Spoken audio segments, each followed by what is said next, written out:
99 TV చర్చ రచ్చ డిబేట్కు స్వాగతం. నేను ముల శ్రీనివాస్. తెలంగాణ కాంగ్రెస్లో రోజు రోజుకు విభేదాలు ముదురుతున్నాయి. క్రమశిక్షణ కమిటీ ఒకవైపు ఈ యొక్క వ్యాఖ్యలు చేస్తున్న విమర్శలు చేస్తున్న నాయకుల్ని ఎప్పటికప్పుడు పిలిచి మరి క్రమశిక్షణ కమిటీ మందలిస్తున్నప్పటికీ కూడా ఈ కార్యక్రమాలు అయితే ఆగట్లేదు.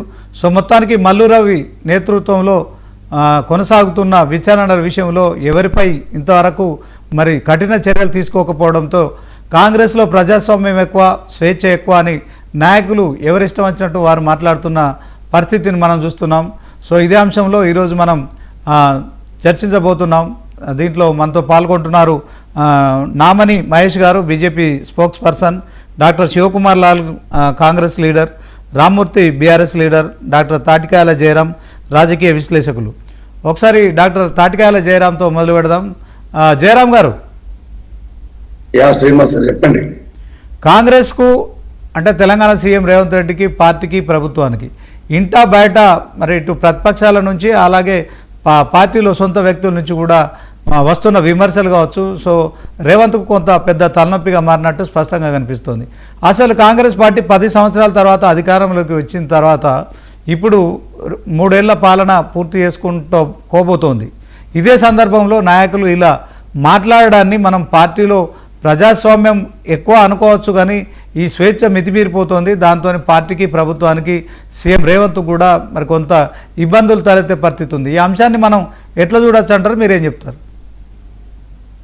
మీకు ప్యానెల్లో ఉన్న మిత్రులకు 99 న్యూస్ ప్రేక్షకులకు నమస్కారాలు. అంటే ఇక్కడ మనము మీ చర్చలో ఉన్నట్టు రచ్చ కాంగ్రెస్ పార్టీలో రచ్చ ఉందనేది మీడియా ఛానల్లో ప్రచారం చేస్తున్నాయి. కానీ ఇక్కడ కాంగ్రెస్ పార్టీలో రచ్చ ఉన్నదా, లేకపోతే ప్రజల రచ్చను కాంగ్రెస్ పక్కదారిన పట్టిస్తున్నదా అనేది ఇది కీలకమైన అంశం. 22A లోపల దగ్గరగా 95 లక్షల భూములు, 9 లొల్లులు జరుగుతున్న క్రమం లోపల సీఎం పదవి ఓడిపోతుంది అనుకున్న కన్ఫ్యూజన్ లోపల మంత్రి పదవి ఉండడేమో అనే భయంతో ఈరోజు కొండ సురేఖ ఇష్యూను స్క్రీన్ మీదకి పట్టుకొచ్చింది అనేది ఈరోజు సామాన్యమైన పౌరుడికి కూడా అర్థమవుతుంది.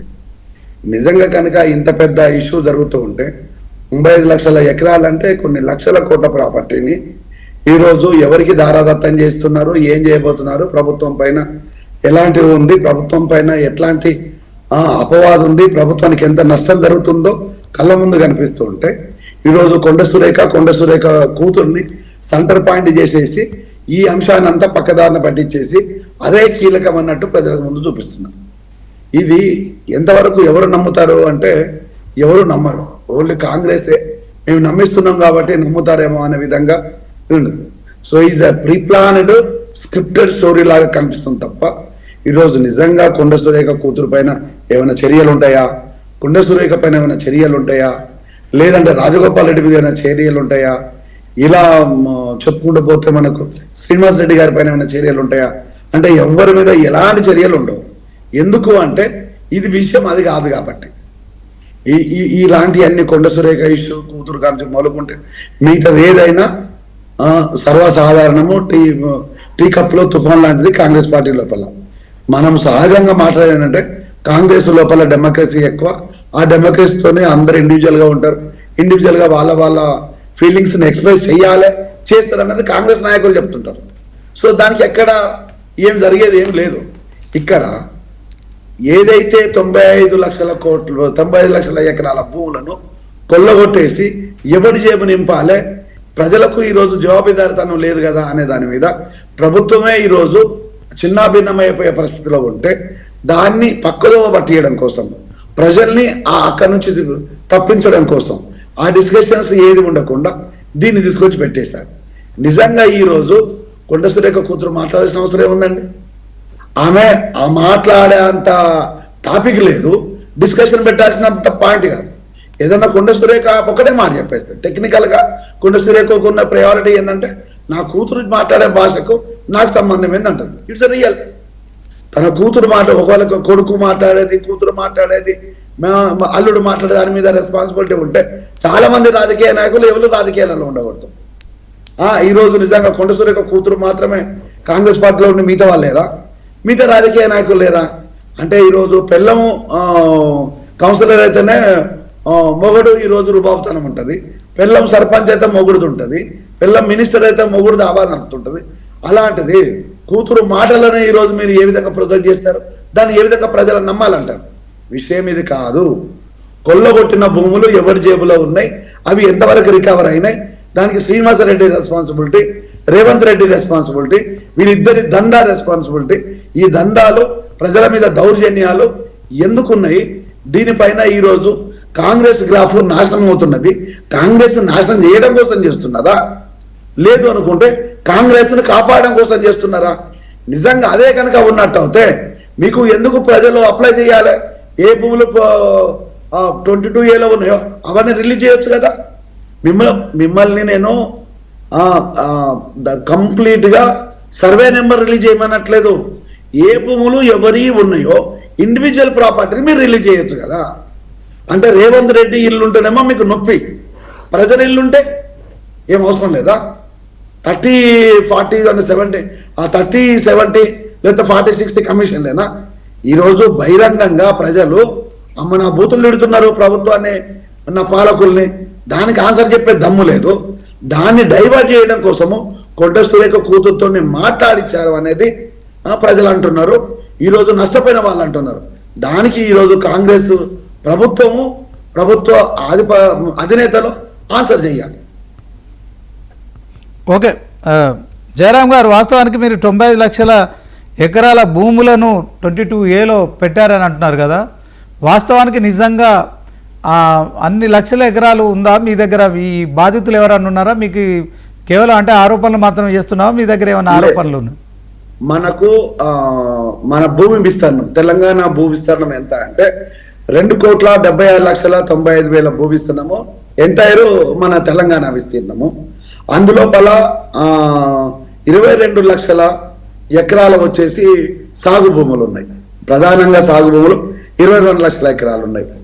అదే 22 lakhs కానీ ఇతర సంబంధించిన కొంత ఫార్మింగ్ తో పాటు వచ్చేసి ఇందులో 46,000 acres ఏవైతే ఉన్నాయో ఆ 46,000 acres ని కొంత రిలబుల్ గా ఉంటుంది. ఎందుకంటే జనరల్ గా యాజ్ పర్ లీగల్ గా 8 to 10% లేకపోతే 8 to 12% మిస్లీనియన్స్ ఆఫ్ ద ప్రాపర్టీగా ప్రభుత్వము దీన్ని ప్రజల రక్షణ కోసము, ప్రభుత్వ రక్షణ కోసము, ప్రజల వనరుల కోసము కొంత భూమిని కేటాయించేసి దాన్ని 22Aలో పెడతారు. చట్టం చెప్తున్నది. ఈ చట్టాన్ని మనము దాన్ని గౌరవిద్దాం. అక్కడ ఎవరికి ఎలాంటి అభ్యంతరం లేదు. కానీ ప్రజల భూములే 22Aలో ఉంటాయి. పొలిటీషియన్లు అయి ఉండవు, రియల్టర్లు అయి ఉండవు, బిజినెస్ మ్యాన్లు అయి ఉండవు, ఏ రాజకీయ నాయకుడిది ఉండదు. నిజంగా ఏ రాజకీయ నాయకుందన్నా మా భూమి ఓ 10 ఎకరాలు 20 ఎకరాలు 22Aలో పోయిందన్నది ఎవడన్నా ఒక్కడొచ్చేసి మీకు ధర్నా చేసిన దాఖలు ఉన్నాయా? మా ప్రజల రోడ్డు మీదకి వచ్చినప్పుడు మా పాలకులై మాత్రము రాజకీయ నాయకులయ్యి, పాలకులతో పాటు ఇతర రాజకీయ నాయకుల భూములు సురక్షితంగా ఎందుకున్నాయి? సురక్షితంగా ఉన్నాయి అంటే మీకు ఏ నొప్పి లేదు. ఇక్కడ ప్రజలకు నొప్పి. ప్రజలే వాంటెడ్గా 22Aలకి ఎట్లా పోయినాయి మీరు పెడితే తప్ప. అంటే అప్పుడు ఈ భూదత్తా చేసింది ఎవరు చేశారు? బీఆర్ఎస్ గవర్నమెంట్ చేసేసింది. ఆ భూదండ ఉందని చెప్పేసి రేవంత్ రెడ్డి ప్రజల ముందుకు వెళ్ళిండు. మాలాంటి వాళ్ళం ప్రజల ముందుకు వెళ్ళాము, చెప్పాము, ప్రజలు నమ్మేండ్లు, మీకు ఓట్లేసి గెలిపించేసిండ్రు. ఈ రోజు నువ్వు ఆ రోజు గుడిని మింగితే నువ్వు గుడిలో లింగాన్ని పూజారిని ఈరోజు ఏకంగా గుడినే మింగేస్తున్నావు. మరి ఇదేంది పరిస్థితి? అంటే ఈరోజు నేను ఆస్బల్ లెక్కల ప్రకారము, ప్రభుత్వ లెక్కల ప్రకారము, మీ లెక్కల ప్రకారం మాత్రమే చెప్తున్నాను. 22Aలో ఈ 90 lakhs భూములు ఏవైతే ఉన్నాయో, ఈ 95 lakhs భూములు ఏవైతే ఉన్నాయో ఇది ఎవరి సొత్తాన్ని పెట్టిండ్లు. నిజంగా కనుక ఇది యాచిత్రంగా జరిగింది, అన్ఎక్స్పెక్టెడ్ గా జరిగింది అన్నప్పుడు మీ భూములు ఎందుకు పోలేదు దాంట్లోకి? ఇది ప్రధానమైన ప్రశ్న. లేదు మా భూములు సురక్షితంగా ఉంటాయి, మా భూములు ఎవడు ముట్టుకోడు అనుకోడు, ఏదో బై మిస్టేక్ లోపల ముఖ్యమంత్రి గారి ఇల్లు 22Aలో పడిపోయింది కాబట్టి ఈ రాజ్యాంగమంతా బయటకు వచ్చింది అనేది బీఆర్ఎస్ వాదన, బీజేపీ వాదన. అది నిజమా అబద్ధమని అడగటం లేదు. మరి ఈ రోజు అదే ముఖ్యమంత్రి ఇల్లుని ఈ రోజు కూలగొడతారా? ఇన్ని రోజులు ఏం చేసినట్టు అని ప్రజలు అడుగుతున్నారు కదా. అంటే ముఖ్యమంత్రికి ఒక న్యాయమా, ప్రజలకు న్యాయమా?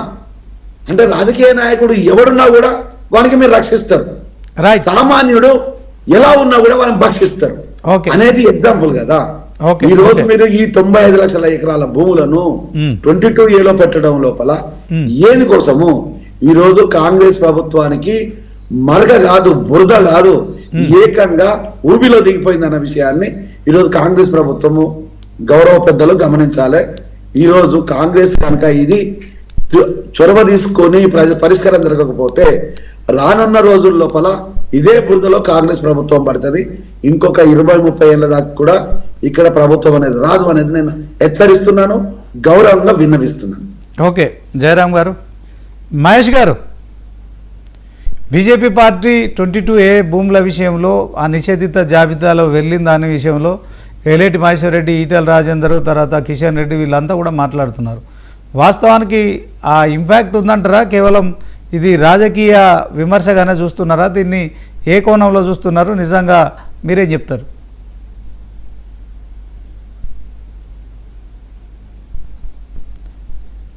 మ్యూట్లో ఉన్నట్టున్నారు, చూసుకోండి, అన్మ్యూట్ చేసుకోండి. ఓకే చెప్పండి. జయరామ్ గారు ఓపెనింగ్ రిమార్క్స్ చాలా అద్భుతంగా పెట్టిరు. అసలు కాంగ్రెస్ డైవర్షన్ పాలిటిక్స్ మీద పెట్టిరు.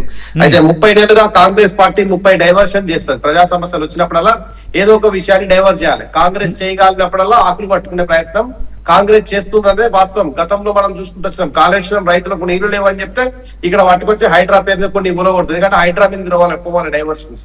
ఇట్లా రకరకాల మనం చూస్తాం. రైతులు ధాన్యం కొనాలన్నప్పుడు ఇంకోటి పట్టుకొస్తుంది, కేంద్రం కొట్లే అని చెప్పేసి డైవర్షన్ చేస్తారు, లేకపోతే కిషన్ రెడ్డి గారు సపోర్ట్ చేస్తారని చెప్పి డైవర్ట్ చేస్తారు. అంటే రకరకాలు ఈ డైవర్షన్ పాలిటిక్స్ కి పెట్టింది పేరుగా కాంగ్రెస్ కేర్ ఆఫ్ అడ్రస్ గా మారిపోయింది. పోస్ట్ బాక్స్ లో డైవర్సింగ్ పాలిటిక్స్ అని చెప్పి ఉత్తరం రాస్తే డైరెక్ట్ గా రేవంత్ రెడ్డి ఇంటికి పోయేలాగా ఉంది ఒక అటువంటి తెలంగాణ రాష్ట్రంలో ప్రజల పరిస్థితి. నేను ఎందుకు ఈ విషయాన్ని మాట్లాడాను, 22A వాళ్ళే మంత్రి గారే చెప్పారు తప్పు జరిగింది అని చెప్పేసి క్షమాపణ చెప్పడం జరిగింది మీడియా ముఖంగా. ఇది సరిదిద్దుకుంటాము, మాకు అవకాశం ఇవ్వండి అని అడిగిండు. సో ఇది ప్రజల సమస్య, ప్రతిపక్షాల నుంచి వ్యతిరేకత, మేధావుల నుంచి స్పందన కారణంగానే మంత్రి గారు తలెత్తాల్సి వచ్చింది అనేది వాస్తవం. మీడియా పెళ్లి చేసిన ప్రెజర్ కూడా కావచ్చు. అయితే ఈ తెలంగాణ సమాజం చైతన్యవంతమైంది కాబట్టే ఈ మంత్రిని, ముఖ్యమంత్రిని మెడలు వంచడానికి సిద్ధమైంది. అయితే ఈ 22A కారణంగా ఈ రోజు మనం ఇక్కడ స్టూడియోలో కూర్చున్న ఒక 10 మందినే కాదు సార్, తెలంగాణ ఉన్నటువంటి ఎవరు అడిగిన, ఎందుకంటే సుమారుగా 95 లక్షల పైన ఇంతమంది దాంట్లో ఇన్వాల్వ్ అయ్యిండ్రు అని చెప్పేసి అంటే 22A పెట్టుకొని ఈరోజు హైదరాబాద్ మీద గ్రిప్ తెచ్చుకొని హైదరాబాద్ ఉన్నటువంటి అనేక మంది దగ్గర డబ్బులు దోచుకునే ఒక పన్నాగానికి తెరలేపిండు పొంగులేటి. ఇంకో అద్భుతమైన విషయం, అక్కడక్కడ మీడియాలో కొంతమంది మాట్లాడుతున్నారు, మీరు రేవంత్ రెడ్డిని తీసేయండి 10,000 కోట్లు ఇస్తారు అన్న ముఖ్యమంత్రి ఏం చెప్తున్నట్టు ఈయన ఎవరు పొంగులేటి గారు. మరి ఎంతవరకు నిజమో ఒకసారి కనుక్కోవాలి. ఎందుకంటే ఇంటర్నల్ చాలా ఫైట్ జరుగుతా ఉన్నాయి. ఒకవైపు కొండా సురేఖ ఇష్యూ నడుస్తుంది, రాజగోపాల్ రెడ్డి గారు మాట్లాడుతూ గొడవ చేస్తుండు, తర్వాత ఇంకోవైపు ఈ కింద బట్టి గారికి ఉత్తమ్ గారికి మధ్య పడట్లేదు, ఇంకో ఆయన ఒక ఛానల్ పెట్టించి మహేష్ కుమార్ గౌడ్ తిడుతుండు. సో రేవంత్ రెడ్డి వీక్ కావడము ఇది ఒకటి మేజర్ ఈ విషయంగా కాంగ్రెస్ పార్టీ నాయకులు చెప్తారు. అయితే ఇక్కడ రేవంత్ రెడ్డి వీక్ అయిందా, మంత్రుల మధ్య గొడవ ఉందా, ఎమ్మెల్యేలు కొట్టక వస్తున్నారా, మాకు సంబంధం లేదు సార్. తెలంగాణ ప్రజలకు డ్రామాలు కాదు, గవర్నెన్స్ కావాలి. తెలంగాణలో గవర్నెన్స్ మిస్ అయింది 30 నెలలుగా అనేది తెలంగాణ ప్రజలందరూ కూడా చూస్తా ఉన్నారు, గమనిస్తా ఉన్నారు. ఏ సమస్య విషయం వచ్చినప్పటికీ ఒక ప్రభుత్వం నుంచి రెస్పాన్సిబుల్ టీం అనేది లేదు, క్విక్ రెస్పాన్సిబుల్ టీమే లేకుండా పోయింది. 22A పెట్టి ఏం చెప్తారంటే టోల్ ఫ్రీ పెట్టా మీరు ఫోన్ చేయండి, ఏం చెప్తారు, టోల్ ఫ్రీకి ఫోన్ చేస్తుంది క్యూక్యూ మొత్తుకుని తప్ప ఒకటి ఎత్తేటోళ్ళు లేదు, దాని దిక్కులేదు దివాన్ లేదు. 22A పెట్టా నువ్వే, మరి అదే విధంగా తొలగించవచ్చు కదా, ఎందుకు తొలగించట్లేదు? అంటే పౌరుడు, సాధారణ పౌరుడు, నష్టపోయిన వ్యక్తి పోయి ఎంఆర్ ఆఫీస్ లెటర్ పెట్టుకుంటే ఎంఆర్ నుంచి ఆర్టీఓ, ఆర్టీఓ నుంచి కలెక్టర్, కలెక్టర్ నుంచి CCLA 2 కోట్ల పైన విలువ ఉన్న భూములు అన్ని కూడా ఎన్ఓసి ఎవరిస్తారంటే మంత్రి గారు ఇయ్యనట. ఏ చట్టంలో రాసి పెట్టిరు? కాంగ్రెస్ చట్టంలో రాసి పెట్టినా మంత్రి గారు ఎన్ఓసి ఇవ్వాలని చెప్పేసి లేదు కదా. ఎందుకు మంత్రి గారు ఇంత ఇన్వాల్వ్ అవుతారు? ఎంత దౌర్భాగ్యం అంటే సార్ శ్రీనివాస్ గారు, రెవెన్యూ శాఖ మంత్రి అంటే ఈ ప్రభుత్వం యొక్క రెవెన్యూ పెంచడం, కానీ తన కుటుంబము తన రెవెన్యూ పెంచుకోవడానికి ఒక అడ్రస్ గా పొంగులేటి గారు మార్చిరు. కాబట్టి తెలంగాణ ప్రజలు ఏమంటారంటే అసలు ఈ ప్రభుత్వాన్ని బర్తరఫ్ చేయాలి, ఒక మంత్రినో ముఖ్యమంత్రినో కాదు, ఈ ప్రభుత్వాన్ని బర్తరఫ్ చేయాలి. ఇంత దారుణమైన ప్రభుత్వ పాలన 35 ఏళ్ళు, 20 ఏళ్ళ నుంచి, ఒక 15 ఏళ్ళ నుంచి పొలిటికల్ అవేర్నెస్ ఉన్న ఒక వ్యక్తిగా, ఒక పొలిటికల్ సైన్స్ కాల్గా నేను చెప్తా ఉన్నా, తెలంగాణలో ఇంత దౌర్భాగ్యమైన పరిస్థితి ఎప్పుడు చూడలేదు.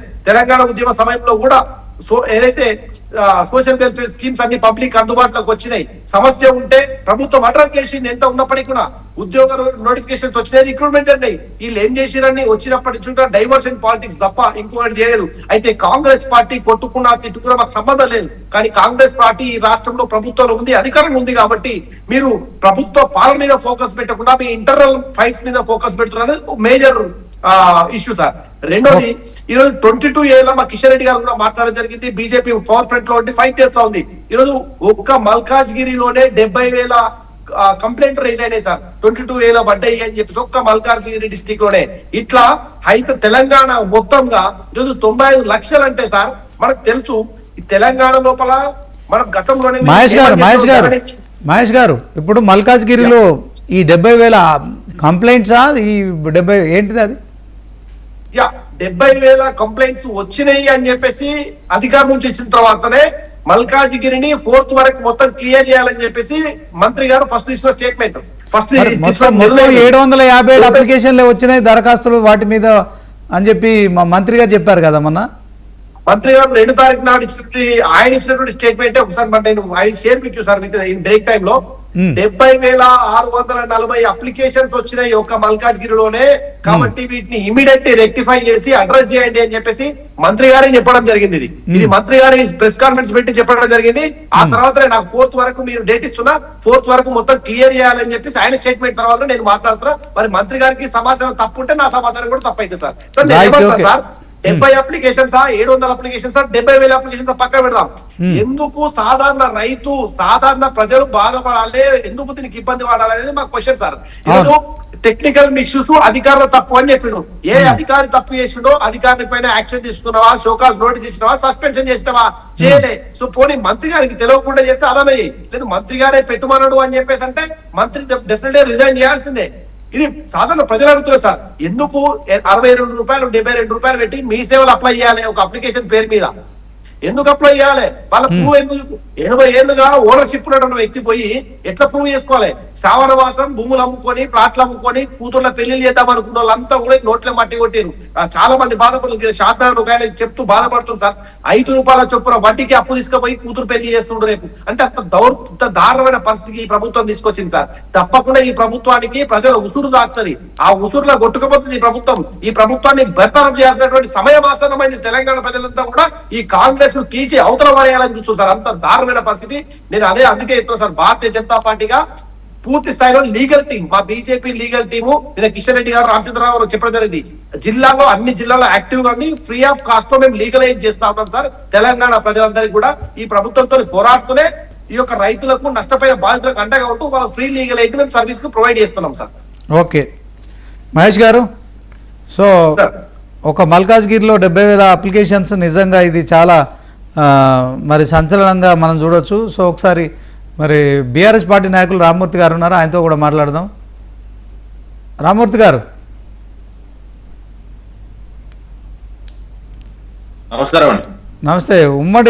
ఉమ్మడి వరంగల్ జిల్లా వాసిగా అసలు కొండా సురేఖ ఇష్యూ సీరియస్గా నడుస్తుందా? కొండా సురేఖ రాజీనామా చేస్తున్నారు ఎమ్మెల్యే పదవికి, పార్టీకి అని కొన్ని వార్తలు వస్తున్నాయి. సో అదే క్రమంలో తెలంగాణలో ఈ 22A భూముల సమస్య అదే ఆ నిషేధిత జాబితాలకు వెళ్ళిన తర్వాత ఈ సమస్య రోజు రోజుకు రాష్ట్ర వ్యాప్తంగా కూడా రోజు పెరుగుతుందనే వాదనలు వినిపిస్తున్నాయి, ఆరోపణలు కూడా వస్తున్నాయి, కొంత కంప్లైంట్స్ కూడా వినిపిస్తున్నాయి. మీ దగ్గర పరిస్థితి ఏంటి 22A ఉమ్మడి వరంగల్ జిల్లాలో? రాష్ట్ర వ్యాప్తంగా జరుగుతున్న అంశాలను కులంకుశంగా చూస్తున్నాం. అదేవిధంగా కొండా సురేఖ అంశాన్ని కూడా కన్వెన్షన్ నుంచి జరుగుతున్న అంశాలు, ఇప్పటి వరకు జరుగుతున్న అంశాలు, కాంగ్రెస్ లో ఏం జరుగుతున్న అంశాలను కూడా మేము కులంకుశంగా చర్చిస్తున్నాం. అదేవిధంగా ఏం జరుగుతుందని కూడా చూస్తున్నాం. ఎందుకంటే కాంగ్రెస్ పార్టీ అంటే క్రమశిక్షణ లేని పార్టీ అని గూగుల్లో కొడితే ఫస్ట్ వచ్చే పదమే కాంగ్రెస్ పార్టీ. ముఖ్యంగా ఏంటంటే కాంగ్రెస్ ఇప్పుడు వచ్చిన పంచాయతీ కూడా చూసుకోవచ్చు. కాంగ్రెస్ వచ్చిన తర్వాత రాష్ట్రంలో ఏం జరుగుతుంది? ముఖ్యంగా జీవన్ రెడ్డి సొంత మిత్రుడు, అదేవిధంగా ప్రాణ స్నేహితుడు గంగారెడ్డిని నడి రోడ్డు మీద నరికి చంపేసి చూసినాం. ఆయన దాని తర్వాత చాలా విధాలుగా హట్ అయ్యిండు. దాని తర్వాత ఏం జరిగింది అన్నది కూడా ఆయన ఒక సీనియర్ అంటే ఏ విధంగా గోసపెట్టుకుంటున్నారో, కరుడు కట్టిన కాంగ్రెస్ నాయకులను ఏ విధంగా ఇబ్బంది పెడుతున్నాడు ఈ రేవంత్ రెడ్డి, అచ్చ కాంగ్రెస్ పచ్చ కాంగ్రెస్ అని కూడా సుష్మిత చెప్పడం జరిగింది. వాస్తవంగా జరిగేది కూడా అదే కదా. మేము మొదటి నుంచి మొట్టుకుంటున్నది అదే. తెలంగాణలో నడుస్తున్నది ఎంసీఆర్ ప్రభుత్వం, మోడీ చంద్రబాబు రేవంత్ రెడ్డి ప్రభుత్వాన్ని కూడా గతం నుంచి నేను చెప్పడం జరుగుతుంది. అదే విధంగా ఇప్పుడు ఏ పదవులు కావాలన్నా కూడా అమరావతికి పోతే పదవులు వస్తున్నాయి తప్ప రేవంత్ రెడ్డికి డైరెక్ట్ గా కలిస్తే రావట్లేదు అన్నది కూడా చూసుకోవచ్చు. ముఖ్యంగా ఏంటంటే తెలంగాణ ముఖ్యమంత్రి ఆంధ్రప్రదేశ్ అసిస్టెంట్ ముఖ్యమంత్రిగా పనిచేస్తున్నాడు. అదే విధంగా ఈ చంద్రబాబుకు అదే విధంగా ఒక రేవంత్ రెడ్డి అనే వ్యక్తి ఒక పిఏ లాగా పనిచేస్తున్నది కూడా చూసుకోవచ్చు. ముఖ్యంగా ఏంటంటే దాని తర్వాత కోమటిరెడ్డి వెంకటరెడ్డి మాటలు కూడా ఏ విధంగా విమర్శించండి ప్రభుత్వం మీద, ప్రభుత్వం ఏ విధంగా అవినీతితో కూడుకుపోయిందన్నది కూడా చెప్తూనే వస్తున్నాడు. అదే విధంగా హర్షవర్ధన్ రెడ్డి వీళ్ళ ఎమ్మెల్యేనే ఒక మంత్రికి డైరెక్ట్ ఖమ్మం సంబంధించిన మంత్రికి పొంగులేటికి 30% గాడు వస్తున్నాడు అని కూడా చెప్పడం జరుగుతుంది. ఈ విధంగా జరుగుతున్న అంశాల్లో మహేష్ కుమార్ గౌడ్ కూడా ఒక నాయకుడు ఫోన్ చేసి మనకు పదవులు కావాలంటే ఏం చేయాలన్నా మరీ ఘోరంగా గాంధీ భవన్ చుట్టూ తిరిగితే అసలు పదవులు వస్తలేవు, ఏ విధంగా వస్తున్నాయంటే క్లియర్ గా షబ్బీర్ అలీ చెప్పడం జరిగింది. షబ్బీర్ అలీ ఏం చెప్పిండు, ఆడియో కూడా బయటకు వచ్చింది. అయినా కూడా చెప్తున్నా, ఎందుకంటే డబ్బులన్నీ ఉండాలి, లేకపోతే అమ్మాయిలన్నా బండ పెట్టాలి, అలాంటి వాళ్ళకే పదవులు వస్తున్నాయని అంత గలీజ్ గా మాట్లాడుతున్నట్టే ఈ పార్టీ అసలు వాస్తవంగా ఓ పార్టీ నడుపుతుందా, బ్రోతల్ హౌస్ నడుపుతుందా అని కూడా అడుగుతున్నా.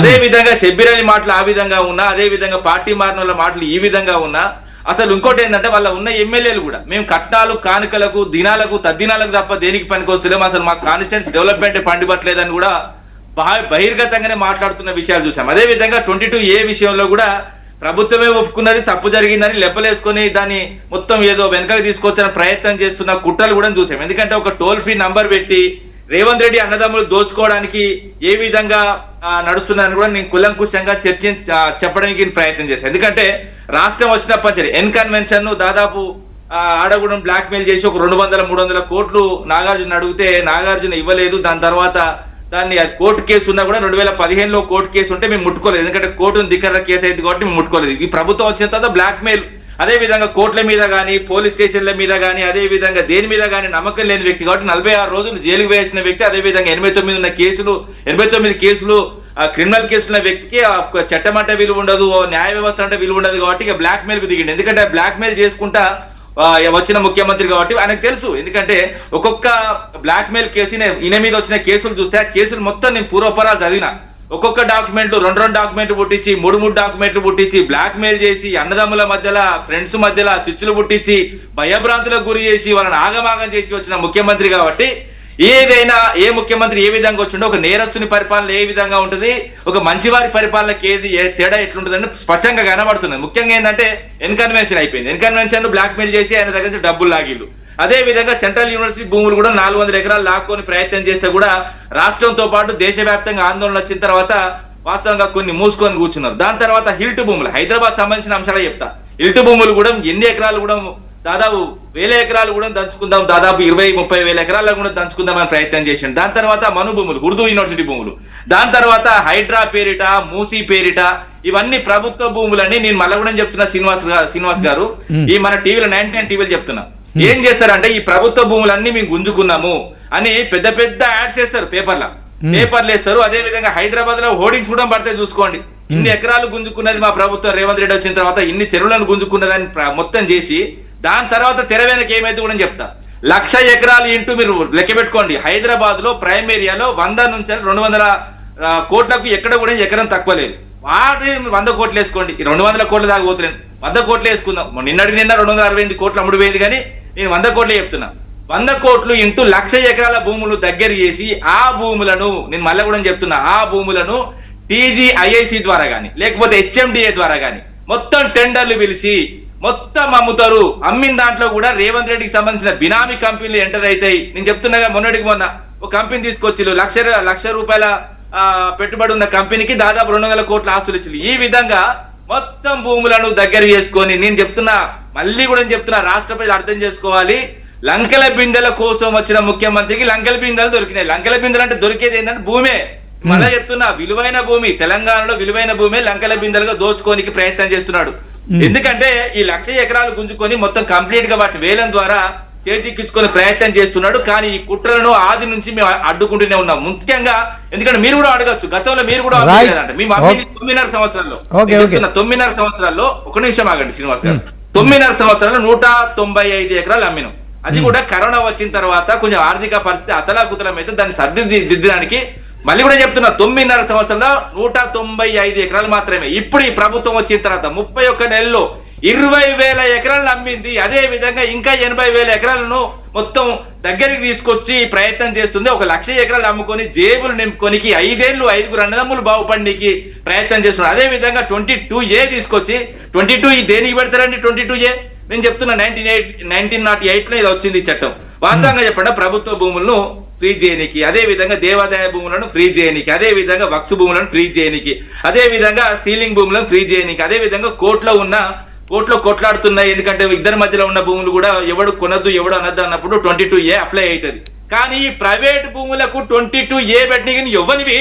నువ్వు ఎవరి కోసం వచ్చిన ఈ ప్రభుత్వము ఒక బ్రోకర్ ప్రభుత్వము. నేను చెప్తున్నా, ఈ ప్రభుత్వం ఒక దొంగ ప్రభుత్వము, ఒక నేరస్తుని పాలన. మళ్ళీ కూడా చెప్తున్నా, ఇది నేరస్తుని పాలన.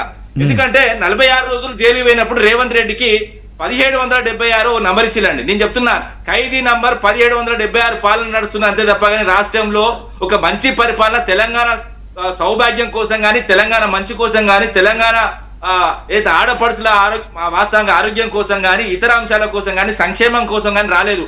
బ్లాక్ మెయిల్ చేయడానికి వచ్చింది, అదే విధంగా దాచుకోనికి వచ్చింది అనేది క్లియర్ కనబడుతుంది. ఎందులో లేదండి, వాళ్ళ మంత్రివర్గంలో జరుగుతున్నది. వాళ్ళ మంత్రిని 30% కన్నా పెడతారు. అదే విధంగా ఆర్థిక శాఖ మంత్రి భార్య నన్ను 30% అడిగిందని ఒక మహిళా ఉద్యోగిని బయటకు వచ్చి మాట్లాడితే సిగ్గు శరం ఉన్న ప్రభుత్వం అయితే ఉరి పెట్టుకొని సావాలి. ఏందండి ఈ ప్రభుత్వం? ఇదో ప్రభుత్వమా? అసలు వాస్తవంగా ప్రభుత్వం నడుపుతున్నారా? అసలు వాస్తవంగా ఒక బ్రోకర్ సంస్థ నడుపుతున్నారా, లేకపోతే ఒక కమిషన్ల దుకాణం? ఓకే, రామూర్తి గారు మీరు ఆగండి. ఒకసారి కాంగ్రెస్ నాయకులు ఉన్నారు, ఆయనతో కూడా మాట్లాడతాం. డాక్టర్ శివకుమార్ లాల్ గారు. శ్రీనివాస్ గారు నమస్తే. నమస్తే. సో ఓవరాల్గా మీ పార్టీపై, మీ ప్రభుత్వంపై 22A పైన పొలిటికల్ అనలిస్ట్ డాక్టర్ తాటికాయ జయరాం, అదే క్రమంలో మహేష్ గారు బీజేపీ స్పోక్స్ పర్సన్, బీఆర్ఎస్ నాయకులు రామ్మూర్తి గారు. సో అంతర్గతంగా బహిర్గతంగా జరుగుతున్న చర్చలు కావచ్చు, తర్వాత ఇంటా బయట పోరు కావచ్చు, తెలంగాణ కాంగ్రెస్ పార్టీ ఇంకా ఈ దెబ్బతో అయిపోతుందనే అభిప్రాయాన్ని వ్యక్తం చేస్తున్నారు. మీరేం చెప్తారు? ముందుగా 99 టీవీ ప్రేక్షకులకు, మీకు ప్యానల్ ఉన్న డాక్టర్ జయరాం గారికి, రామ్మూర్తికి, బీజేపీ తమ్మునికి అందరికీ కూడా నమస్కారం. ఒకటి, ఫస్ట్ ఆఫ్ ఆల్ ఏదైతే బ్రిటిష్ జమానాలో ఉన్నప్పుడున్న రూల్ ఏదైతే ఉందో 22, ఆ 22ని తీసుకొచ్చి మొత్తానికి అప్పుడు 125 సంవత్సరాల కింద ఉన్న ఇదొక రూల్.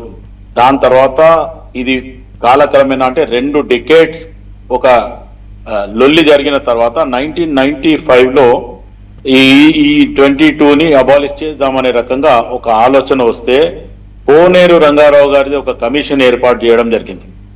కోనేరు రంగారావు గారి కమిషన్ ఏర్పాటు చేసినప్పుడు అప్పుడు హైకోర్టు ఏం డిసిషన్ ఇచ్చిందంటే, మీరు ఏ భూములు నిషేధితామో, ఏ భూములు ఎక్కడ మీరు కాపాడడానికి పెడుతున్నారో దాన్ని పబ్లిక్ డొమైన్ లో పెట్టమని చెప్పి వాళ్ళు ఒక నిర్ణయం తీసుకోవడం జరిగింది హైకోర్టు అప్పట్లో. సో దాని తర్వాత పబ్లిక్ డొమైన్ లో పెట్టమనే రకంగా ఆలోచిస్తే IGRI లేకపోతే సబ్ రిజిస్టార్, రెవెన్యూ, ఎండోమెంట్ భూములు, సీలింగ్ లో మిగిలిపోయిన భూములని, లేకపోతే కోర్టులో స్టాప్ చేసిన భూములని, ఇవన్నిటిని కూడా మొత్తానికి నిషేధిత భూములలో పెట్టి RDO, MRO, CCLA, తర్వాత కలెక్టర్ వీళ్ళందరు పరిస్థితుల్లో అందరి దగ్గర ఒకటే రూల్ ఉండాలని 2007లో ఒక నిర్ణయం తీసుకోవడం జరిగింది. ఆ నిర్ణయం తీసుకున్న తర్వాత 2007 నుంచి అది ఆ నిర్ణయం తీసుకున్న తర్వాత పెండింగ్ ఉండిపోయింది. ఇటు RDOలో ఇప్పుడు సపోజ్ మూల శ్రీనివాస్ గారికి ఒక ల్యాండ్ ఉంది అనుకుందాం. ఆ ల్యాండ్ ని కలెక్టర్ లో ఒక పేరు ఉంటుంది, RDOలో ఇంకో పేరు ఉంటుంది, లేకపోతే CCLAలో ఇంకేదో ఉంటుంది. కానీ మన దగ్గర ఏదైతే ఒరిజినల్ గా ఏదైతే ఉందో పానీ తర్వాత పైసలు పట్టి ఏవైతే ఉన్నాయో అవి ఒరిజినల్ అనేది మన దగ్గర ఒక నిర్ధారణ జరిగిపోయింది. అది ఉంటే మటుకు మిగతా దగ్గర ఏ రకంగా కూడా పేరు మార్పులు అవి ఉన్నా, లేకపోతే కొన్ని దగ్గర హక్కుదారుగానో, లేకపోతే కొన్ని దగ్గర కౌలుదారుగానో, లేకపోతే ఇంకొకటి ఏదో ఉన్నా వాటిని మార్చుకోవడానికి అవకాశం ఉంటుంది అని చెప్పి CCLA నుంచే పర్ఫెక్ట్ గా ఉండాలి అనేది ఒక నిర్ణయం తీసుకోవడం జరిగింది. దాంతో పాటు ఆ 2007లో 22కి ఒక A యాడ్ చేసి 22A అయింది అప్పట్లో. ఇక గతంలో 9.5 సంవత్సరాల మా రామ్మూర్తి వాళ్ళ ప్రభుత్వం ఏమేం చేసిండ్రు ఆయన రివర్స్ గానే చెప్పిండు. మేము బ్రోకర్ చార్టర్లు చేసినాము, లేకపోతే మొత్తానికి ల్యాండ్లు కబ్జాలు చేసినాము, చెరువులు కుంటాలు అనుకుంటా అవన్నీ కూడా మేమే మింగినాము. ఇవన్నీ కూడా ఆయన ఒక్క నిమిషం తమ్ముడు ప్లీజ్ నువ్వు ఎన్ని మాట్లాడినా నేనేమనలే. ఒక్క నిమిషం నేను కంప్లీట్ చేసాక నువ్వు రాసుకోండి ప్లీజ్. అయితే ఈ రకంగా నేను చెప్పేది నువ్వు నువ్వు చెప్పేది నువ్వు ఏమేమి చెప్తున్నావు అని చెప్తా. నువ్వు ఎవనోని బ్రోకర్ అంటున్నావు, నువ్వు బ్రోకర్ పార్టీలకి వచ్చినావు అనేది కూడా నాకు తెలుసు. అవన్నీ వద్దే, నేను చెప్పేది నువ్వు అనేటప్పుడు నేను ఏమనలే. నేను అనేటప్పుడు కూడా నువ్వు మాట్లాడదు. నేనేమంటున్నా రామూర్తి ఒక్క నిమిషం ఆగు, నేను చెప్పిన తర్వాత మాట్లాడను. ఏమంటున్నావు అంటే మొత్తానికి మా పార్టీ 19.5 సంవత్సరాలు ఎక్కడెక్కడ దోచుకోవాలి, ఎక్కడెక్కడ కమిషన్లు తినాలి, ఎక్కడెక్కడ ఏం చేయాలి, కొత్త 60 ఏళ్ళ కాంగ్రెస్ పార్టీ చెయ్యండి 9.5 సంవత్సరాలలో మేము చేసి చూపించడం అనే రకంగా రామూర్తి ఒప్పుకున్నందుకు నిజంగా థాంక్స్ రామూర్తి. అయితే ఒక రకంగా ఇప్పుడు కాంగ్రెస్ పార్టీ వచ్చిన తర్వాత పొంగులేటి శ్రీనివాస్ రెడ్డి బీఆర్ఎస్ ఆయన వాపస్ ఓకే రైట్. దాని తర్వాత ఇటు ఆలోచిస్తే మిగతా విషయంలో మిగతా నాయకులంతా పక్క పార్టీలకి వచ్చిండ్రు, తర్వాత కాంగ్రెస్ లో ఉన్నారు, అది ఓకే. అవన్నీ పోను ఈ రకంగా ఇప్పుడు జయరాం గారు చెప్పిన మాటకు ఆలోచిస్తే ఆల్రెడీ ఏదైతే మంత్రి రెవెన్యూ మంత్రి సారీ చెప్పడం జరిగింది.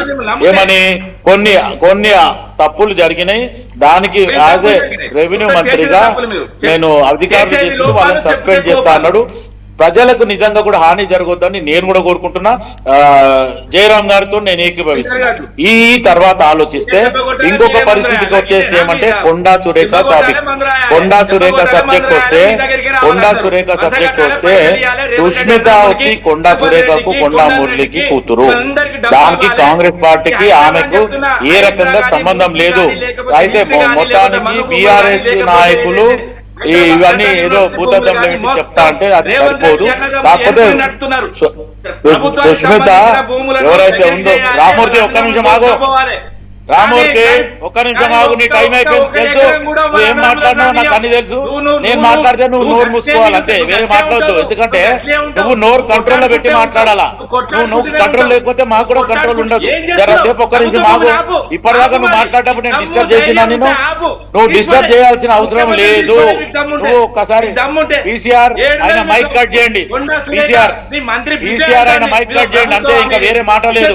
ఎందుకంటే ఆయన మాట్లాడేటప్పుడు మీరు వినాలి, మేము మాట్లాడితే నొప్పి వస్తుంది. ఈ నొప్పి పక్కన పెట్టుకో. కావాల్సి జయరాం కూడా డాక్టర్, నేను డాక్టర్, ట్రీట్మెంట్ కూడా చేయమంటే చేస్తాం. జరసేపు ఆగు, ఒక్క నిమిషం ఆగు. అయితే శ్రీనివాస్ గారు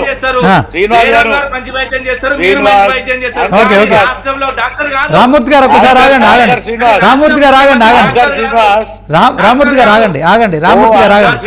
ఆయన మాట్లాడినాక మీరు మాట్లాడండి. రామూర్తి గారు అంకర్ శ్రీనివాస్ ఆయన కంట్రోల్ చేయాలి. ఓకే రామూర్తి గారు ఆయన అనేటప్పుడు ఆయన ఆలోచించాలా. రామూర్తి గారు ఆగండి. రామూర్తి గారు మీరు ఆగండి. రామూర్తి గారు చెప్పండి. ఓకే మీరు మాట్లాడండి. మీరు ఆగండి. రామూర్తి గారు మీరు ఆగండి. ఆయన ఆపుతాను, ఆ తర్వాత మీరు మాట్లాడతారు. ఒకరు మాట్లాడినప్పుడు ఒకరు మాట్లాడొద్దు. శివకుమార్ గారు మీరు మాట్లాడండి.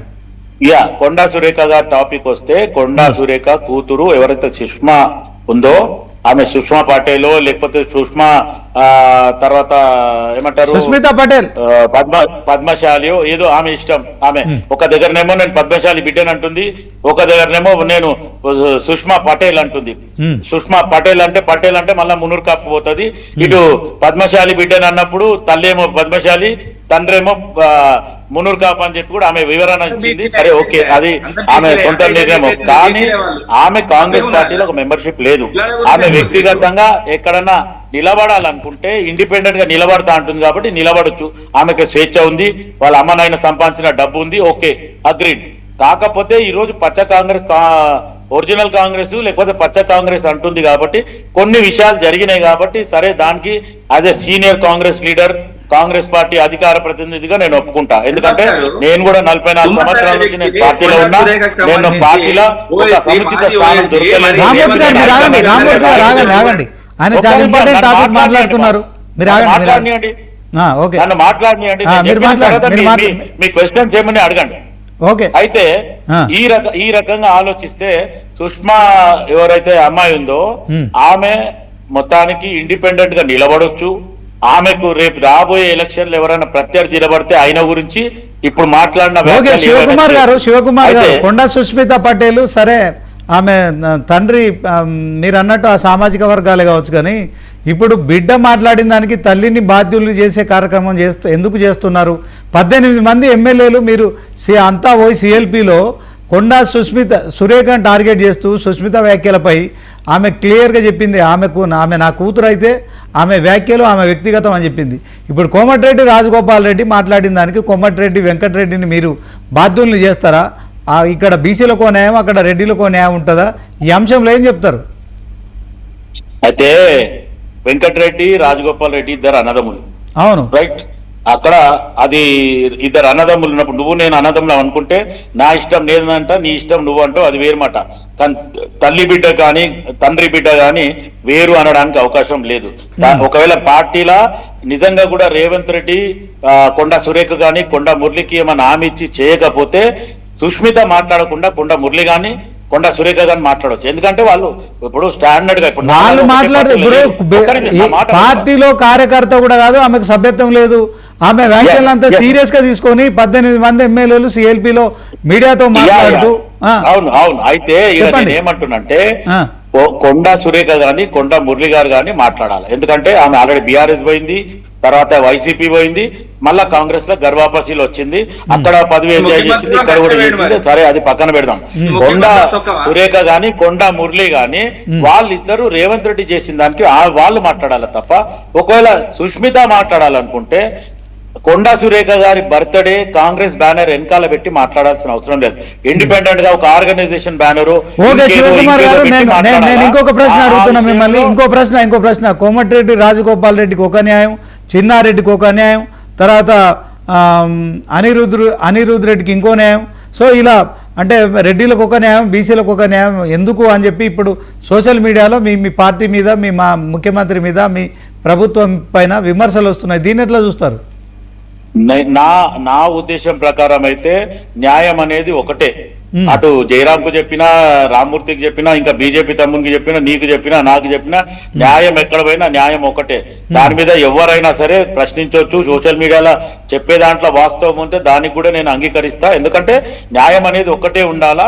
ఇటు కొండా సురేఖ అయినా సరే, రాజగోపాల్ రెడ్డి అయినా సరే, ఇంకెవరైనా సరే, అనుద్ రెడ్డి ఇంకెవరైనా సరే, సేమ్ న్యాయం ఉండాలా, సేమ్ యాక్షన్ ఉండాలా. అంతేగాని ఒకరికొకలాగా ఉండడం అది పద్ధతి కాదు. అంటే మీరు పార్టీ మీ కాంగ్రెస్ పార్టీ ఇప్పుడు ప్రభుత్వంలో ఉంది కనుక విమర్శలు చేసిన వారిపై చర్యలు తీసుకోవాలంటున్నారా, లేకుంటే వాళ్ళు విమర్శలు చేస్తున్న అంశంలో విచారణ జరగాలంటున్నారా? ఏమంటున్నారు? ఎవరైతే విచారణ చేస్తుండ్రంటే దానికి ఇప్పుడు హైకమాండ్ ఉంది, లేదు అనుకుంటే మా ఇన్ఛార్జ్ ఉంది. వాళ్ళ దృష్టికి తీసుకుపోయి వాళ్ళకు ఒక లెటర్ ఇచ్చి వాళ్ళతో మాట్లాడినాక కాకపోయినప్పుడు వాళ్ళు మీడియాకు కానీ సోషల్ మీడియాకు కానీ వస్తే బాగుంటది. అది అటు పార్టీ ప్రతిష్ట కానీ లేకపోతే వ్యక్తిగతంగా వాళ్ళకు కూడా ఇబ్బంది జరగదు. ఎందుకంటే ఇప్పుడు ఒకవేళ కాంగ్రెస్ పార్టీలో ఇప్పుడు ఏమైనా అయితే ఇప్పుడు బీజేపీ తమ్ముడు ఉన్నాడు, లేదనుకుంటే మా రామ్మూర్తి తమ్ముడు ఉన్నాడు, వాళ్ళు డేగా కళ్ళు పెట్టుకొని చూస్తారు. ఎందుకంటే ఆపోజిషన్ పార్టీ కాబట్టి ఏదన్నా తప్పు దొరికితే మాకు మాట్లాడడానికి అవకాశం ఉంటుంది అనేది చూస్తారు. ఆ అవకాశం ఇవ్వద్దు అనేది నా ఆలోచన. రెండోది, కాంగ్రెస్ పార్టీలో ఏదైతే సుష్మిత మాట్లాడిన దాంట్లో కూడా ఒక చిన్న వివరణ ఇస్తాను నేను. ఎందుకంటే కాంగ్రెస్ పార్టీ అధికారంలోకి వచ్చిన తర్వాత కాంగ్రెస్ పార్టీలో ఏదైతే సీనియర్లకైతే సముచిత స్థానం కల్పించలేదని పదే మేము చెప్పడం జరిగింది. గతంలో 2004 నుంచి మొన్న 2014 వరకు కూడా నేను హైకమాండ్ కి నేను ఏదైతే లెటర్లు రాసినో మెరిట్స్ అండ్ డిమెరిట్స్, దానికి సోనియా గాంధీ, రాహుల్ గాంధీ, తర్వాత దిగ్విజయ్ సింగ్, వీరప్ప మొయిలీ, గులాబ్ నబీ ఆజాద్, తర్వాత అహ్మద్ పటేల్ వాళ్ళ నుంచి కూడా నాకు అప్రిసియేషన్ లెటర్స్ వచ్చినాయి. అదే రకంగా మొన్న June, Julyలో కూడా నేను రాయడం జరిగింది. నాతో పాటు నాకు తెలిసిన వాళ్ళు విశ్లేషకులు కానీ, లేకపోతే పార్టీ అభిమానులు కానీ, లేకపోతే పార్టీ ఏ గాడిలో నడుస్తుంది అనే రకంగా రాసిన వాళ్ళు హైకమాండ్ కు రాయడం జరిగింది. హైకమాండ్ ఒక నిర్ణయం తీసుకొని పార్టీకి పనిచేస్తున్న వాళ్ళకి అధికార పదవులు ఇవ్వాలని చెప్పి మాట్లాడడానికి ఈ రోజు మహేష్ కుమార్ గౌడ్ గారు ఈ రోజు ఓపెన్ గా చెప్పడం జరిగింది. 80% పార్టీకి అంకిత భావంతో పనిచేస్తున్నారు. నాలాగా 40 సంవత్సరాల నుంచి పార్టీలు ఉన్న వాళ్ళకి ఇస్తాము, 20% మట్టుకు పక్కకేని వచ్చిన వాళ్ళకు గానీ ఏదో యువకులకు ఇస్తాం అనే రకంగా ఈ రోజు మహేష్ కుమార్ గౌడ్ గారు పిసిసి అధ్యక్షుని రూపాన ఈ రోజు ఒక ప్రెస్ రిలీజ్ చేయడం జరిగింది. అది మంచి పరిణామం. ఎందుకంటే కాంగ్రెస్ పార్టీకి అంకిత భావంతో పనిచేసిన వాళ్ళకి, కష్టకాలంలో ఉన్న వారికి పార్టీ ఈ రోజు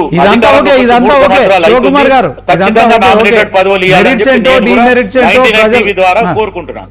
ఓకే, ఇప్పుడు శివకుమార్ గారు మనం ఒక అంశం తీసుకొచ్చినాం, ఏది 22A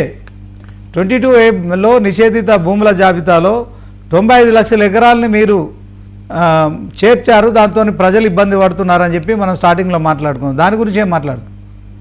101%. ఇప్పుడు ఎందుకంటే ఒకటి ఆల్రెడీ నేను మొన్ననే ఒక విశ్లేషకుడు మాట్లాడి చూడడం జరిగింది. సునీల్ కుమార్ అని చెప్పి ఆంధ్రప్రదేశ్ లో రైతు కమిషన్ చైర్మన్ గా ఉన్నాడు. ఆయన విశ్లేషకుడు కూడా, ఒక అడ్వకేట్ కూడా, సుప్రీంకోర్టు అడ్వకేట్. ఆయన ఒక నిర్ణయం తీసుకొని ఆంధ్రప్రదేశ్ కి ఒక 17 పేజీలది ఆల్రెడీ ఈ 22A మీద ఏమి చేయాలనే రకంగా వాళ్ళ దగ్గర ఒక కొత్త చట్టం తీసుకొచ్చిండ్రు. దాంట్లో తెలంగాణకి మనకు సంబంధించిన మార్పులు చేర్పులు చేసుకొని మన రాష్ట్రానికి ఏం చేయాలా అనే రకంగా ఆలోచించి కొన్ని మార్పులు చేర్పులు చేస్తే సరిపోతుంది. ఏదైతే పొంగులేటి శ్రీనివాసరెడ్డి సార్ చెప్పిన దానికి, ఎవరైతే అధికారులు చేసిన దానికి వాళ్ళని సస్పెండ్ చేయడము, వారు ఏదైతే నిషేధిత భూములల్లా వ్యక్తిగతంగా భూములు, ప్రైవేట్ భూములు ఉన్నాయి మటుకు అది ఫ్రీ చేయాలని చెప్పి నేను కూడా కోరుకుంటున్నాను. సార్ చెప్పింది ఆయన, ఇక నువ్వు మళ్ళీ ప్రభుత్వం సార్ చెప్పిందాడా పొంగులేటి శ్రీనివాస తమ్ముడు నీ పక్కకున్న కూడా వరంగల్ పుట్టి పెరిగిండు. ఆయన మాట్లాడే భాష చూడు, నీ భాష చూడు తమ్ముడు. ఎట్లా తమ్ముడు ఇట్లా? ఆయన కూడా తమ్ముడే, నువ్వు కూడా తమ్ముడే. భాషల మార్పు ఉంది జరా చూడు. ఎట్లా కూడా వరంగల్ అయితే అడ్డం వచ్చినట్టు మాట్లాడతారా? నేను చెప్తానే, కడుపులో పొడిచినట్టే ఉంటది. తమ్ముడు మేము ఇక్కడ నేను కూడా తెలంగాణనే, పక్క హైదరాబాద్. నువ్వేం మాట్లాడుతున్నావు దానికి 100 రెట్లు మాట్లాడతా నేను. అది ఒక్కటి గుర్తు పెట్టుకో. ఆ రకంగా మాట్లాడదు తమ్ముడు. ఎక్కడో మెయింటైన్ చేయి, మంచితనం అనేది ఉంటది. ఇప్పుడు నువ్వు నేను కొట్లాడితే వచ్చేది ఏం లేదు. పెద్ద నాయకులంతా దొంగలు వాళ్ళు దోచుకుంటున్నారు. నీకేమొస్తుంది చెప్పుడితే? మీ కేసీఆర్ ఏం దోచుకున్నాడు? ఏమని ఇచ్చిండా? మీ కేటీఆర్ దోచుకుంటే ఏమని ఇచ్చిండా? మీ హరీష్ రావు దోచుకుంటే ఏమని ఇచ్చిండా? ఏం లేదు. ఒకటే అరుస్తావు. అరవద్దు తమ్ముడు, వద్దు. ఎందుకు బీపీ పెంచుకుంటావు? పంపిందే సూర్యకాంత్ అని చెప్పండి. ఇంకెందుకు అంత పెద్ద రామ్మూర్తి గారు ఆగండి.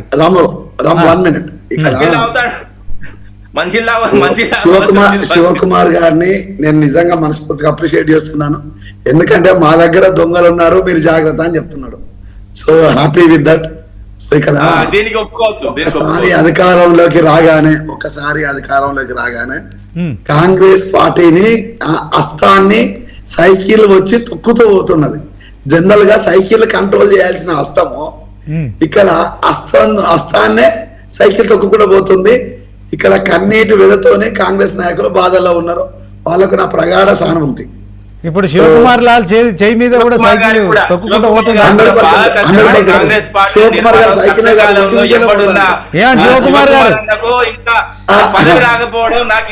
అక్కడ 22A సెక్షన్ మీద ఒక జీవో తీసుకొచ్చింది చంద్రబాబు నాయుడు గారు ముఖ్యమంత్రిగా.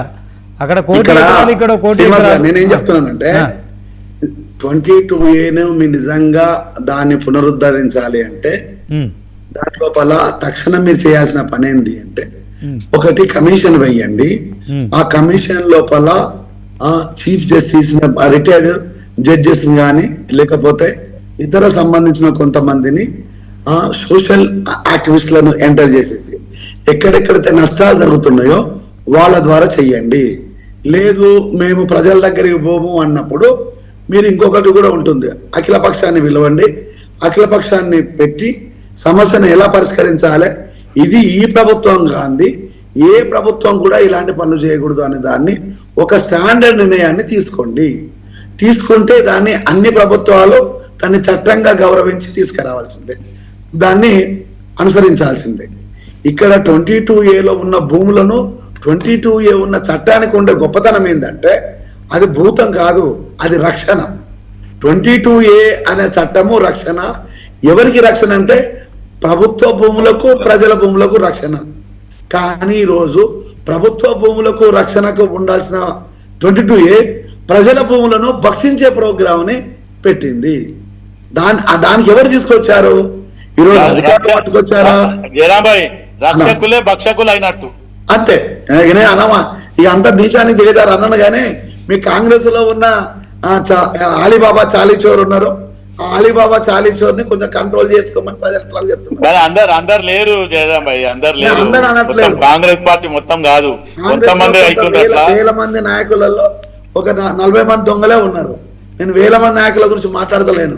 చాలా మంది పోగొట్టుకున్న వాళ్ళు ఉన్నారు, త్యాగాలు చేసిన వాళ్ళు ఉన్నారు, జీవితాలను అర్పించిన వాళ్ళు ఉన్నారు. కాంగ్రెస్ అంటే ఒక 130 ఏళ్ల చరిత్రను ఈరోజు పట్టణంగా పఠిస్తున్నాము, మాట్లాడుతున్నాం. మాకు అక్కడ డిస్ప్యూట్ లేదు. కానీ కొంతమంది ఆర్థిక ఉగ్రవాదులు, భూ కబ్జా ఉగ్రవాదులు ఎవరైతే ఉన్నారో వాళ్ళ గురించి మాత్రమే మాట్లాడుతున్నాం. ఇది వాళ్ళ గురించి మాత్రమే స్టేట్గా చెప్తున్నాం. జయరాం భాయ్ ఒక ప్రొఫెషన్ లో ఉన్నాము, లేకపోతే మన లైఫ్ ఏంది అనేది మనకు తెలుసు కాబట్టి నేను సెటిల్ ఉన్నా. నాలాగా 40 ఏళ్ళ నుంచి పనిచేసిన వాళ్ళు ఇల్లు కోల్పోయినరు, పిల్లలను కోల్పోయినరు, పిల్లల్ని కోల్పోయినరు. ఇప్పుడు ఒక ఏమంటే కష్టంలో ఉన్నాం కాబట్టి మనం అందరినీ సంస్కరణలో ఉన్నాము. ఈ రోజు పిల్లలు పెద్దగా అడుగుతున్నారు, what benefit you have debates అని అడుగుతారు. బీయింగే శివకుమార్ అనే వ్యక్తి బీయింగే డాక్టర్ గా పోగొట్టుకున్న విషయాన్ని నేను చెప్పగలుగుతాను. కానీ నేను చెప్పేది ఒకటి, దీంట్లో నేను శివకుమార్ గారిని ఇంకొకసారి నేను అప్రిషియేట్ చేస్తాను.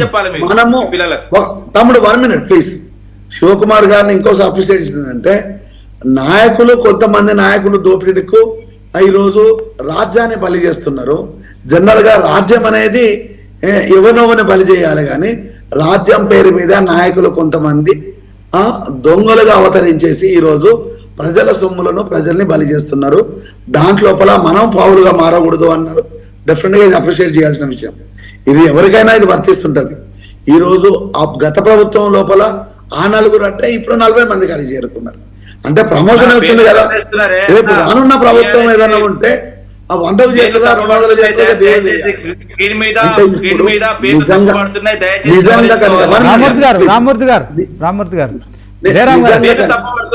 పేర్లు తప్పుపడుతున్నాయి. స్క్రీన్ మీద నా ఫోటో కింద వేరే వాళ్ళ నా పేరు పడుతుంది, అదే విధంగా బీజేపీ మిత్రుడికి నా పేరు పడుతుంది, నాకు బీజేపీ మిత్రుడు చెక్ చేయండి. సో దట్ ఇక్కడ జరుగుతున్న విషయాలు ఏంటంటే శ్రీనివాస్ గారు, ఇప్పటికైనా ప్రభుత్వము మీరు చేసే తప్పిదాలను ప్రజల ముందు చాలా క్లియర్ గా కనిపిస్తున్నాయి. వాటిని కరెక్షన్ చేసుకోవడానికి టైం లేదు, చాలా తక్కువ టైం లోపల ఉన్నది. మీరు అది చేసుకోండి. అది చేయకపోతే ప్రజలు ఈరోజు భూస్థాపితము చేయడానికి రెడీగా ఉంటారు. ఎందుకంటే ఈరోజు 90 లక్షల ఎకరాలంటే ఇట్స్ నాట్ ఏ జోక్. దగ్గరగా 1 కోటి ఓట్లకు పైసలకు గల్లంత అయినట్టే. మొన్న SIR లోపల 70 లక్షల ఓట్లు పోయినాయంట. ఇవి 1 కోటి ఓట్లు మరి గల్లంత అయినట్టే. ఇది ఎవరికి నష్టం జరుగుతుంది అన్న విషయాన్ని పాలకులు ఒకసారి అబ్జర్వ్ చేయాలి. ఈరోజు పొంగులేటి శ్రీనివాస్ రెడ్డి కుటుంబం కానీ, రేవంత్ రెడ్డి కుటుంబాన్ని కానీ ఈరోజు ప్రజలు ఎందుకంటున్నారంటే, భూమి మీద నమ్ముకున్న వాళ్ళకంటే భూమి అమ్ముకొని వీళ్ళు మంత్రులుగా చలామణి అవుతున్నారు అనేది ఈరోజు ప్రధానంగా ప్రజల నుంచి ఉన్న ఆరోపణ. కానీ ఈరోజు శ్రీనివాస్ రెడ్డి కానీ, రేవంత్ రెడ్డి కానీ నేను సమర్థించడం లేదు, నిందించడం లేదు. మీరు భూములు అమ్ముకొని ఈరోజు మంత్రులు ముఖ్యమంత్రులు అయ్యడం వాస్తవము. భూమి నమ్ముకున్న వాళ్ళు ఈరోజు సర్వస్వం కోల్పోయిన వాళ్ళు ప్రజలు అనేది వాస్తవము. కానీ ఇక్కడ బాధాకరమైన విషయం ఏంటంటే, ఇంత దోపిడీ జరుగుతున్నా కూడా బీజేపీకి నిమ్మకు నీరెత్తినట్టు ఏమీ మాట్లాడకుండా ఉండడం ఇది హైలైట్ విషయం. మరి బీజేపీకి ఇక్కడ అంత నీతివంతంగా కనిపిస్తున్నదా అనేది నాకు తెలియట్లేదు. ఒకవేళ కనుక అలాగిలా ఏమైనా కనిపిస్తే రేపు మిమ్మల్ని కూడా కాంగ్రెస్ పార్టీతో జరగలిపితే పోయినసారి జరిగిన నష్టమే ఈసారి కూడా బీజేపీ జరగవచ్చు. ఇప్పటికైనా దొంగలను మీరు అరెస్ట్ చేస్తారా, సిబిఐని మీరు రప్పిస్తారా, ఏసీబీని దింపుతారా, లేకపోతే ఇతర మీ దగ్గర ఉన్న ఏజెన్సీలతో విచారణ చేపిస్తారా, ప్రజలను ఎవరు రక్షిస్తారో అనేది ప్రజల తరపు నుంచి నేను మాట్లాడుతున్నాను. అంతే తప్ప ఈరోజు బీఆర్ఎస్ నిందించడము పోగొట్టము, బీజేపీ నిందించడము పోగొట్టము, పోగొట్టము నా పని కాదు. ప్రజలకు గొంతుగా నేను మాట్లాడుతున్నాను. ఇప్పటికైనా మీ రాజకీయ పార్టీలు ఏవైతే ఉన్నాయో మీ తప్పిదాలను కప్పిపుచ్చుకోవాలంటే ప్రజా శ్రేయస్ కోసం పనిచేస్తే ప్రజలు మిమ్మల్ని గుండెలో భరత్ అన్న నేను టైప్ అయిపోయింది అంతా, భరత్ అన్న నేను సినిమా టైప్ అయిపోయింది అంతా. మీడియాకి వచ్చి మాట్లాడుతున్నారు, పక్కకు పోయి అందరూ ఒప్పందాలు అయిపోతున్నాయి. జయరాం గారు ఒక నిమిషం, మహేష్ గారు సార్ ఉరిమి మంగళ మీద పడ్డది అన్నట్టు ఇప్పుడు బీఆర్ఎస్ కాంగ్రెస్ పంచాయతీ ఇంక్లూడింగ్ పొలిటికల్ అనలిస్ట్ జయరామ్ గారు కూడా బీజేపీ ఎందుకు ఇది నిమ్మకు నీరెత్తినట్టు చూస్తోంది ఈ సమస్యను. మీ దగ్గర కేంద్ర ఏజెన్సీలు ఉన్నాయి, తర్వాత ప్రజల ఆందోళనతో మీరు ఒక కార్యక్రమం చేయొచ్చు, కానీ మీరు ఎందుకని ఈ అంశంలో సీరియస్గా తీసుకోవట్లేదని జయరామ్ గారు అంటున్నారు. మీరేం చెప్తారు? వాస్తవానికి ఇప్పుడు పెద్దలు ఏదైతే మాట్లాడినా నాకు తప్పు లేదు, ఎలాంటి తప్పు లేదు, నేను స్వీకరిస్తున్నాను తప్పకుండా. ఎందుకు ఈ విషయాన్ని మీకు ఈ విషయాన్ని అంటే వీళ్ళు కాదు, తెలంగాణ ప్రజలంతా కూడా కాంగ్రెస్ ను బొందబెట్టే శక్తి, కాంగ్రెస్ ను ఎదుర్కొని వాళ్ళ అవినీతిని బయట పెట్టే ధైర్యము, ఎదుర్కొని రాష్ట్ర ప్రజలను కాపాడే ఒక గొప్ప గుణము కేవలం బీజేపీతో అయిద్దని చెప్పేసి కోరుకుంటున్నారు. కాబట్టి బీజేపీని పోరాడండి అని చెప్తున్నారు. అందుకే మేము బాధ్యతగా స్వీకరిస్తున్నాం, మా విమర్శ కాదు. తెలంగాణ ప్రజలంతా కూడా బీజేపీకి మీరు మాత్రమే ఈ రేవంత్ రెడ్డిని పట్టకపోయి లోపలేయగలుగుతారు, మీరు మాత్రమే తెలంగాణను దోసుకుంటున్న పొంగులేటిని లోపలేయగలుగుతారు, ఫినిక్స్ తో చేసిన అవినీతి అక్రమాలను కూడా బయటికి తీయగలుగుతారు అని చెప్పేసి తెలంగాణ ప్రజలు బీజేపీ వైపు చూస్తున్నారు. మేము స్వాగతిస్తున్నాం, డెఫినెట్లీ ఇంకా బాధ్యతగా పనిచేస్తాం. దీన్ని చెప్తూనే తెలంగాణ రాష్ట్రంలో అడుగడుగున ఈ ప్రభుత్వాన్ని రోడ్డు మీద ఎండగలుగుతున్నాం. మా ప్రెస్ మీట్లతోనో ఇంకో దాంతోనో ఆఫీస్ లోపల కాదు, రోడ్డు మీద. భారతీయ జనతా పార్టీ రామచంద్రరావు గారు అధ్యక్షుడు అయిన తర్వాత రైతులకు భరోసానిస్తూ కళ్ళాల్లో ఉన్న వడ్లు కొనాలి, వీటికి ఇచ్చే డబ్బులన్నీ కేంద్రం వేస్తున్నారు నాయన అని చెప్పేసి రోడ్ల మీదకి పోయి వడ్ల కళ్ళాల మీదకి పోయి రైతులను కన్నీరు దురిచి వడ్లు కొనేలా చేసింది బీజేపీ. సింగరేణి లోపల అక్రమాలు జరిగినాయి. సింగరేణిలో సుమారుగా ఏదైతే 40 లక్షల టన్నుల సింగరేణి బొగ్గు మాయమైంది అని చెప్తే సింగరేణి మైన్ మీదకి పోయి ప్రభుత్వాన్ని ప్రశ్నించింది భారతీయ జనతా పార్టీ. 2 సింగరేణి గనులు తెలంగాణ రాష్ట్రానికి ఇప్పించింది కేంద్ర మంత్రి కిషన్ రెడ్డి గారు. ఇప్పుడు ఫీజు బాకీలు బీజేపీ లడాయి అనే పేరు మీద అన్ని కళాశాల లోపల రోడ్ల మీద మండలాల్లో భారతీయ జనతా యువ మోర్చా భారతీయ జనతా పార్టీ కార్యకర్తలు లడాయి చేస్తున్నారు. రేపటి నుంచి 48 గంటలు మా రాష్ట్ర అధ్యక్షుడు కూడా నిరాహార దీక్ష చేస్తుండ్రు తెలంగాణ లోపల. ఇంత చెప్పుకుంటూ పోతే రైతు భరోసా ఏదైతే మొదలు పెడితే ఈరోజు ప్రతి విషయాల పైన స్పందిస్తుంది, ఫైట్ చేస్తా ఉంది. నేను ఏమంటున్నా,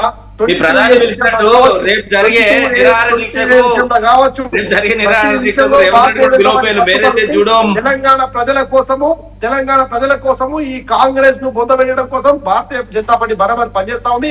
అది హైడ్రా పేరు నుంచి మొదలైన విషయం కావచ్చు, మూసీ పేరున జరుగుతున్న దోపిడీ కావచ్చు, 20 పేరు మీద కొల్లగొట్టడం స్పందిస్తుంది, ఫైట్ చేస్తుంది. నేను బీజేపీ తమ్ముడు కొత్తగా పాపం తెలియదు కదా, ఏమేమో చెప్తుండు, జర విందాం.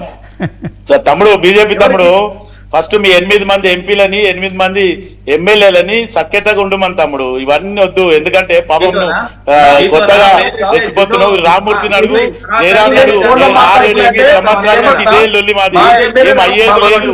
కాకపోతే 8 మంది ఎంపీలని 8 మంది ఎమ్మెల్యేలని సఖ్యతగా ఉండమని చెప్పు. దాని తర్వాత మీరు అధికారం వచ్చేది తర్వాత మాట, ముందైతే ఈ సఖ్యతగా ఉండమని.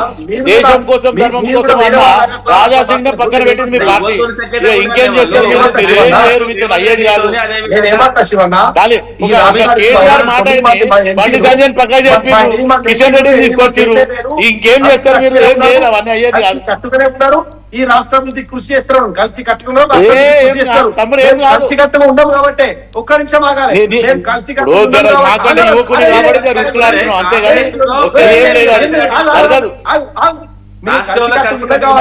మా కాళ్ళ దగ్గర పట్టుకొచ్చి రేవంత్ రెడ్డిని మా కాళ్ళ దగ్గర వేస్తారు కాబట్టి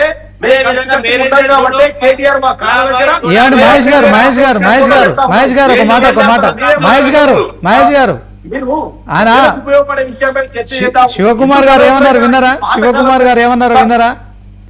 మా కాంగ్రెస్ ప్రభుత్వం అధికారంలోకి రావడానికి కారణం మీరే అంటున్నాడు. ఏమండి మహేష్ గారు, మా కాంగ్రెస్ ప్రభుత్వం అధికారంలోకి రావడానికి కారణం మీరే అని అంటున్నాడు, నిజమేనా? ఇక నేనేమంటే కర్నూలు సాగుకు 1,00,000 కారణాల కారణంగా రేవంత్ రెడ్డి కేసీఆర్ అంటే ఇప్పుడు కర్నూలు ఎవరు ఇక్కడ? బీజేపీనా బీఆర్ఎస్? కర్నూలు ఎవరు? నేనేమన్నా భారతీయ జనతా పార్టీ బండి సంజయ్ నేతృత్వంలో సమరవేలు చేసి ఈ కర్నూలు, కేసీఆర్ కర్నూలు చేసినటువంటి గొప్ప దొంగతనాలు, గొప్ప దోపిడీలు, గొప్ప అరాచకాలు, వక్రవాదాలు ఇప్పుడు తెలంగాణ దోచుకున్న చరిత్రలో విధానాన్ని కర్నూలు బయట గొప్పదనం చూపించడం లేదు. నీకేం తెలుసు? అయితే బీజేపీకి హిందుత్వ ధర్మాలు చెప్తారు కదా, కర్నూలు సాగు పథకాలు అంటే ఎన్నుకుంటూ వచ్చిండు కర్నూలుని ధైర్యంగా ముందుకెళ్ళి తప్పలే. అధికారంలోకి రావడం అంటే ఏదో 5 ఏళ్ళు గడపడం కాదు సార్. బాధ్యతాయుతంగా తెలంగాణ ప్రజల కోసం పనిచేయడం. బాధ్యత మర్చిపోయినటువంటి రేవంత్ రెడ్డి తప్పకుండా రేపు గద్దెదిస్తారు. గతంలో బాధ్యత మర్చిపోయినటువంటి కేసీఆర్ గారిని ఎట్లా దించారో రేవంత్ రెడ్డి గారికి కూడా అదే పరిస్థితి ఉంది సార్. నేనేమన్నా అధికారం శాస్త్రంగా అధికారం వచ్చినప్పుడు బీజేపీ కలలు కనాలి తమ్ముడు, బీజేపీ కలలు కనాలి అంతే. ప్రజల కోసం అధికారం రావడం గొప్ప కాదు, అధికారం వచ్చినప్పుడు ప్రజల కోసం పనిచేయడం గొప్ప. వెకిలి చేష్టలు, వెకిలి మాటలు మాట్లాడడం మానకపోతే తెలంగాణ ప్రజలు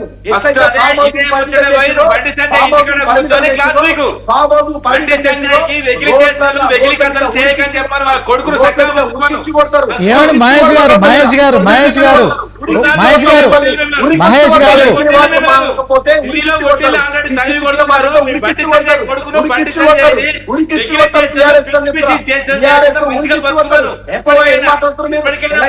మహేష్ గారు వాళ్ళు ప్రతిపక్షంలో ఉన్నారండి, మీరు ఇంకా వాళ్ళ అధికారంలో ఉన్నట్టు. ఓకే మహేష్ గారు మీకు కూడా వచ్చినాయి సున్నాలు తమ్ముడు, మీకు కూడా సున్నాలు వచ్చినాయి. చెప్తున్నా కదా తెలంగాణ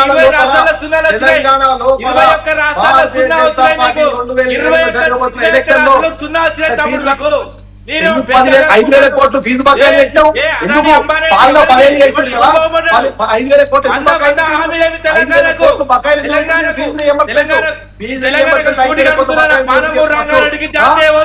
లోపల 50,000 కోట్ల భూములు